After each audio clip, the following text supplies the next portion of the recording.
Hello student, कैसे हैं आप सब। एक बार पुनः से कोचिंग क्लासेस पर स्वागत है। उम्मीद करता हूं आप सब अच्छे होंगे, मस्त होंगे, बेहतर होंगे, आपकी पढ़ाई बेहतर चलेगी। बच्चों, क्लास 11 फिजिक्स में समतल में गति नामक चैप्टर स्टार्ट है, जिसमें आज के इस लेक्चर में आप लोग सीखने वाले हैं तिर्यक प्रक्षेप के लिए क्षैतिज परास का व्यंजक। क्षैतिज परास क्या है, इसके बारे में चर्चा करेंगे। सबसे पहले बात करते हैं प्रक्षेप गति है क्या। जब किसी वस्तु को सीधे ऊपर ना फेंककर, जैसे हमारे पास ये O बाई है, ये ऊर्ध्वाधर है, ऊपर ना फेंककर किसी भी दिशा में फेंका जाए तो वस्तु क्या होता है, पहले ऊपर जाता है, फिर ऊपर जाकर के किसी बिंदु पर जाकर के गिर जाता है। तो इस गति को हम बोलते हैं प्रक्षेप गति। क्या बोलते हैं बच्चों? प्रक्षेप गति, मतलब प्रक्षेप की गति। हम किसी वस्तु को सीधे ऊपर ना फेंककर किसी भी दिशा में फेंक दें, या तो आप छत से किसी दिशा में फेंक दो या तो जमीन के तल से फेंक दो। जब छत से फेंकते हो क्षैतिज दिशा पे तो आपका वो क्षैतिज प्रक्षेप कहलाता है, लेकिन ये तिर्यक प्रक्षेप है। तिर्यक प्रक्षेप मतलब पृथ्वी के तल से आप, जैसे मान लीजिए आप गेंद खेलते हैं तो गेंद फेंकते हैं दूसरे खिलाड़ी को, तो आप यहाँ से फेंकेंगे तो गेंद जाकर के पहले ऊपर की ओर जाएगा, फिर जाकर किसी बिंदु पर गिरेगा या खिलाड़ी के पास जाएगा। बैट्समैन यहाँ पे बल्ला चलाता है तो गेंद सीधा जाता पहले ऊपर की ओर, फिर परवलय के आकार का जाते हुए कहीं पे पृथ्वी पर गिर जाएगा किसी अन्य बिंदु पर। तो ये कहलाता है आपका तिर्यक प्रक्षेप। तिर्यक प्रक्षेप मतलब टेढ़ापन। जैसे यहाँ पर मैं कह दूं इसका डायरेक्शन, यदि मैं यहाँ पे स्पर्श रेखा खींच दूं तो ये आपके बेग को रिप्रेजेंट करता है। ठीक बच्चों, ये आपका तिर्यक प्रक्षेप है। ठीक है, अब मान के चलता हूं कि किसी भी एक निश्चित पॉइंट पर ऐसा होगा कि अधिकतम ऊंचाई तक जाता है। जैसे मान के चलता हूं बिंदु P पर, यहाँ पर अधिकतम ऊंचाई चलेगा। अधिकतम ऊंचाई जिसे हम बोलेंगे यहाँ पे बाई, और इस स्थिति में x अक्ष पे जो दूरी है इसकी, यहाँ पर आपका हो जाएगा x। ठीक है, मान के चलता हूं, माना तो मानना है भाई। यहाँ पर यदि स्पर्श रेखा खींचोगे तो यहाँ पर भी बेग, जहां भी आप स्पर्श रेखोगे उसके बेग की दिशा को बताएगा। हालांकि परवलय के आकार है तो हर जगह उसकी बेग की दिशा बदल रही है। ठीक है, ये चीज आपको क्लियर रहना चाहिए। अब जैसे मान लीजिए कोई वस्तु ही है, कोई प्रक्षेप है, उसे थीटा कोण बनाते हुए यदि फेंका जाता है तो जो आपका ऊर्ध्वाधर घटक होगा वो होगा बेग का ऊर्ध्वाधर घटक u sin थीटा हो जाएगा, और जो क्षैतिज घटक होगा वो u cos थीटा हो जाएगा। दो घटक होता है बेग का, एक तो आपका ऊर्ध्वाधर घटक और एक आपका क्षैतिज घटक। सब कुछ समझना जरूरी है, जानना जरूरी है, क्योंकि आप लोगों को दिक्कत ना हो सके। अच्छा, एक चीज और समझो, जब हम किसी वस्तु को तिर्यक रूप में फेंकते हैं तो ये जब जाएगा ऊपर और नीचे आ जाएगा तो ऊपर क्या विस्थापन कहलाएगा क्या। जैसे मान लीजिए पृथ्वी सूर्य को पूरा चक्कर लगाकर एक वर्ष में पुनः अपने मूल स्थिति में आ जाता है तो विस्थापन कितना होता है? 0 होता है। अब पृथ्वी से किसी वस्तु को ऊपर फेंका गया और वो वस्तु फिर से पृथ्वी पर आ गया तो उसका विस्थापन 0 हो जाएगा। क्यों? क्योंकि वो डिस्टेंस जो है केवल और केवल कहाँ तय कर रहा है? क्षैतिज अक्ष पे चल रहा है। ऊर्ध्वाधर में तो वही नहीं है, ऊर्ध्वाधर में गया और फिर से नीचे आ गया। इसलिए हमेशा जब भी हम देखेंगे कि वस्तु ऊपर से आकर पुनः पृथ्वी तल पर आ गया तो क्षैतिज में उसका जो बच्चों विस्थापन है वो 0 होगा, हमेशा 0 होगा। ये नोट डाउन कर लो। यदि कोई वस्तु ऊपर जा रहा है और फिर से आकर पृथ्वी तल पर आ गया तो उसका मतलब जो ऊर्ध्वाधर का विस्थापन है, क्षैतिज का नहीं, ऊर्ध्वाधर ऊपर का जो विस्थापन है वो 0 है। ठीक है, गेंद को आप ऊपर फेंकोगे और पुनः वो गेंद यदि वापस आ गया तो आपका विस्थापन वहां पे 0 हो जाएगा। ठीक, कोई दिक्कत? जैसे आप अपने घर से मार्केट गए और मार्केट से फिर अपने घर आ गए तो फिर विस्थापन 0 हो जाएगा। हाँ, दूरी रहेगा, विस्थापन 0 हो जाएगा। मैंने आपको बता ही दिया, जैसे चंद्रमा पृथ्वी का चक्कर लगाता है तो एक चक्कर लगाने में विस्थापन क्या हो जाता है? 0 हो जाता है। ऐसे ही हम यहाँ पर प्रक्षेप को यदि ऊपर की ओर फेंक रहे हैं पुनः पृथ्वी तल तक आ जाता है, तब यदि ऊर्ध्वाधर का विस्थापन गए तो आपका बच्चों हो जाएगा 0। अच्छा, आपसे यदि बोला जाए कि ऊर्ध्वाधर के लिए जो बेग होगा u बाई, वो किसके बराबर हो जाएगा? u बाई, तो ये u बाई हो जाएगा u sin थीटा। ठीक है, हमेशा इसको दो घटकों में वियोजित करेंगे बच्चों। जैसे मान लीजिए यहाँ पर हम दो घटकों में वियोजित करने के लिए इसको मिलाते हैं तो आपका ये u cos थीटा और ये u sin थीटा। हालांकि मैंने आपको जब प्रक्षेप का पथ परवलयाकार इस व्यंजक को सिद्ध कराया था तो वहाँ पर अच्छे तरीके से समझाया था। हो सकता है आप लोग देखे होंगे, और नहीं देखें तो बच्चों जाकर देख लेना। अच्छा, अगले पॉइंट में बात करते हैं कि जब कोई वस्तु ऊपर जाता है तो क्या त्वरण में परिवर्तन होगा? हाँ भाई, त्वरण में परिवर्तन होता है, वो कमी आएगी तो -g लिखेंगे। g क्यों लिया गया त्वरण? क्यों? त्वरण तो हमारा a होता है भाई। यहाँ पे पृथ्वी के विपरीत कार्य किया जा रहा है, वस्तु को ऊपर फेंका जा रहा है तो पृथ्वी के विपरीत कार्य किया जा रहा है, मतलब त्वरण में कहीं ना कहीं कमी आएगी तो -g लिख दिए। भाई, पृथ्वी के विपरीत दिशा में किसी वस्तु के यदि ऊपर की ओर जाएंगे तो हमेशा त्वरण में कमी आती है, ऊंचाई से नीचे की ओर आएंगे तो त्वरण में वृद्धि होगी, इसलिए -g लिख देते हैं। ठीक है, ये चीजें हम आपको सब समझा रहे, बेसिक चीजें, बाकी वैसे भी आप आसानी से कर लोगे बच्चों, लेकिन फिलहाल इतना तो आप समझो कि ये कहां से आ रहा है।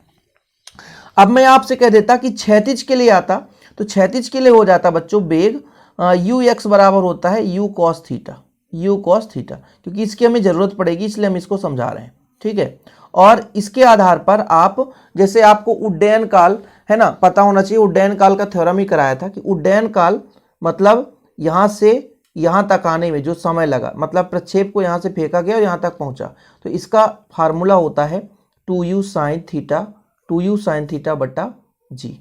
ठीक है, कहीं ना कहीं जैसे मान लीजिए यहां से वस्तु को फेंका गया और यहां तक आने में जो समय लगा उसे उड्डयन काल कहते हैं। अच्छा, अभी तो कहानी बोले सर पूरी कहानी समझा दिए, अभी तो यही नहीं समझा कि क्षैतिज परास है क्या। देखिए अब इतना समझ गए ना, प्रक्षेप द्वारा उड्डयन काल में, अभी उड्डयन काल मैंने समझाया कि वस्तु को जहां से फेंका और जहां तक पहुंचाओ, ठीक है, उसके बीच जो समय लगा, प्रक्षेप द्वारा उड्डयन काल में तय की गई अधिकतम क्षैतिज दूरी को, क्षैतिज दूरी मतलब ये क्षैतिज हो गया, ऊर्ध्वाधर का मतलब ऊर्ध्वाधर 0 है, मैंने पहले बताया ना, क्योंकि पृथ्वी पर आ गया है तो ऊर्ध्वाधर 0 है, इससे कोई लेना देना नहीं है। क्षैतिज दूरी को उसका क्षैतिज परास कहते हैं, जिसे कैपिटल आर से प्रदर्शित करते हैं, कैपिटल आर से प्रदर्शित करते हैं। थोड़ा सा देखिएगा, तो प्रक्षेप का क्षैतिज वेग, प्रक्षेप का क्षैतिज वेग नियत होता है, क्या होता बच्चों, नियत होता है। इसलिए मैं आपसे कह दूं कि दूरी बराबर कितना होगा, भाई दूरी ही परास है, दूरी ही परास है, अतः एक समीकरण है दूरी का, अतः समीकरण x बराबर uxt से।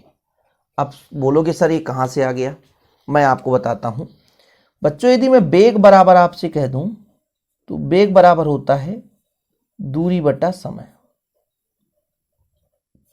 अब दूरी हम x निकालेंगे क्योंकि हम x अक्ष की क्षैतिज के लिए बात करेंगे, समय इधर आ जाएगा तो बेग का x हो जाएगा, समय का t हो जाएगा, यहां से निकल कर आता है। अब हम x ही क्यों ले रहे हैं, क्योंकि केवल और केवल यहां तक के लिए विस्थापन निकाल सकते हैं भाई, इसके लिए तो निकाल ही नहीं सकते, ऊपर के लिए विस्थापन शून्य होता है तो उसके लिए तो निकाल नहीं सकते, इसलिए ये चीजें आपको क्लियर होना चाहिए। अब जैसे आप थ्योरम लगाओगे तो डायग्राम ना भी बनाओगे एग्जाम में फिर भी बराबर नंबर मिलेगा।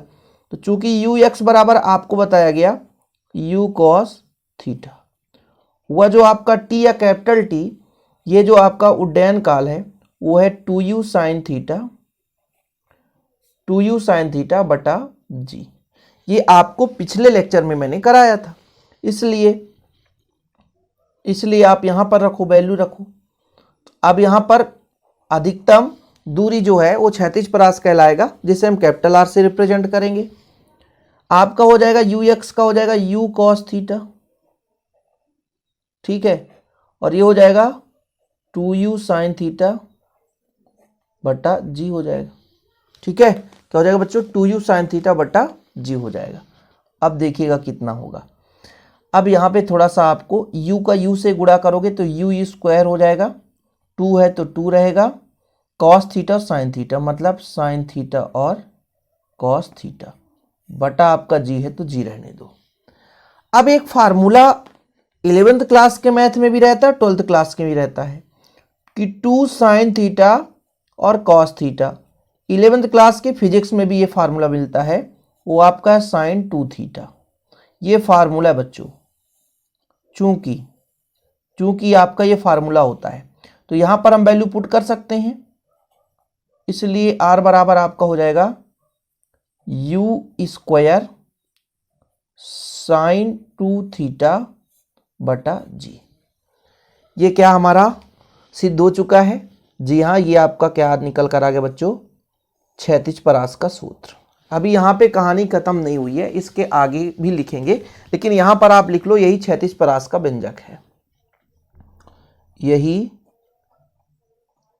क्षैतिज परास का व्यंजक है, ठीक है, किसके लिए, तिर्यक प्रक्षेप के लिए, ठीक।